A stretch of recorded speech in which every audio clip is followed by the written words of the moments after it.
ठाणे मनसे अध्यक्ष अविनाश जाधव यांनी सराफा व्यापाऱ्याला मारहाण केल्यानंतर खंडणीच्या गुन्ह्याची नोंद झाली आहे। अविनाश जाधव यांनी सराफाला मारहाण केल्याचं सीसीटीव्ही फुटेज समोर आलंय। यानंतर सराफाकडे 5 कोटींची खंडणी मागितल्याचा गुन्हा दाखल करण्यात आलाय। सोन्याच्या दागिन्यांचे व्यापारी शैलेश जैन यांच्या तक्रारीवरून वैभव ठक्कर आणि अविनाश जाधव यांच्या विरोधात गुन्हा दाखल करण्यात आलाय। काय हे प्रकरण एक नजर टाकूया। मनसे नेते अविनाश जाधवांच्या अडचणीत वाढ। अविनाश जाधवांवर खंडणीचा गुन्हा दाखल। 5 कोटींच्या खंडणी प्रकरणाचं नेमकं सत्य काय?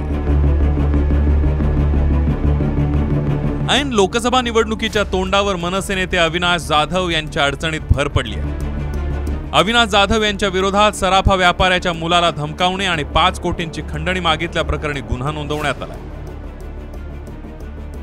दरम्यान अविनाश जाधव यांनी खंडणीचे आरोप फेटाळले असून पोलिसांना सोबत घेऊन कोणी खंडणी मागायला जातो का असा सवाल त्यांनी उपस्थित केला। आता पोलिसांना सोबत घेऊन कोण खंडणी मागायला जातो का?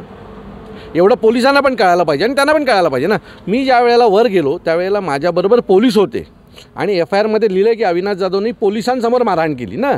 तो पोलिसांसमोर कोण बोलतो का 5 कोटी दे? सो ही राजकीय दबावापोटी चालली आहे। त्या व्यापाऱ्याने, तो व्यापारी जो आहे तो जव्हेरी बाजारातला सगळ्यात मोठा गोल्डचा व्यापारी आहे। सो गोल्डचा व्यापाऱ्यांनी माझ्यावर तक्रार केली, याचा अर्थ तुम्हाला माहिती आहे ना व्यवहार किती मोठा झाला असेल। सोन्याच्या दागिन्यांचे व्यापारी शैलेश जैन यांच्या तक्रारीवरून अविनाश जाधव आणि वैभव ठक्कर यांच्या विरोधात पोलिसांनी गुन्ह्याची नोंद केली आहे। अविनाश जाधवांवर आरोप काय त्यावर एक नजर टाकूया। तक्रारीनुसार सोन्याच्या दागिन्यांचे व्यापारी शैलेश जैन यांनी वैभव ठक्कर यांना झवेरी बाजार इथल्या JK ज्वेलर्स या कार्यालयात हिशोबासाठी बोलावलं होतं। अविनाश जाधव यांनी पोलिसांसमक्ष जैन यांचा मुलगा सौमिल याला मारहाण केली।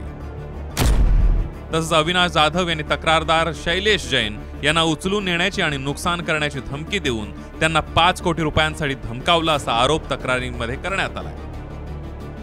दरम्यान लोकसभा निवडणुकीच्या पार्श्वभूमीवर सूडभावनेनं खंडणीचा खोटा गुन्हा दाखल केल्याचं अविनाश जाधव यांनी म्हटलंय। सराफा व्यापाऱ्यांनी वैभव आणि त्याच्या पत्नीला डांबून ठेवल्याचा दावा अविनाश जाधव यांनी केला। त्यांना वाचवण्यासाठी सराफाला मारहाण करावी लागली आणि हीच घटना सीसीटीव्ही केस झाल्या असल्याचं स्पष्टीकरण अविनाश जाधव यांनी दिलं। दरम्यान या प्रकरणात सराफा व्यापारी सौमिल जैन यांच्यावर अपहरणाचा गुन्हा दाखल झाला। मात्र निवडणुकीच्या तोंडावर घडलेल्या प्रकरणामुळे मनसेची डोकेदुखी नक्कीच वाढलेली आहे। कॅमेरा पर्सन अनुप सोबत मी आवेश तांदळे, साम टीव्ही, मुंबई।